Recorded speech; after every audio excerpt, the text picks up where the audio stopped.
তিরমিজি শরীফের 3592 নাম্বার হাদিস। আগে আমার সাথে বলেন আল্লাহু আকবার কাবীরা, আলহামদুলিল্লাহি হামদান কাসীরা, সুবহানাল্লাহি বুকরাতাও ওয়া আসীলা।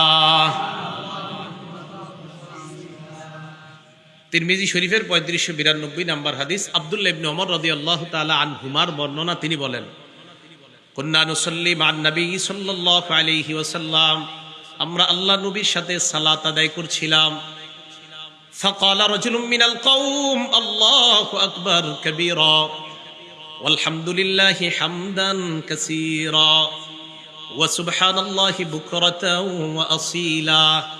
একজন এটা বলে উঠছে, নবীজি আমাদের দিকে তাকিয়ে বললেন মানিল কাইলু কালিমাতান কাযা ওয়া কাযা, এই তিনটা বাক্য কে বলছে? এক সাহাবা বললেন আনা, হুজুর আমি কইছি। হুজুর তুমি বলছো এই তিনটা? জি। আজিব তুলাহা, তোমার এই তিন বাক্য শুই না আমি আশ্চর্য হয়ে গেছি। হুজুর আপনি আশ্চর্য কেন হয়েছেন? তোমার এই তিন বাক্য বের হওয়ার পর আমি তাকায় দেখলাম আসমানের সব দরজা খোলা হয়ে গেছে, এগুলো আকাশে যাওয়ার জন্য, আরশে যাওয়ার জন্য।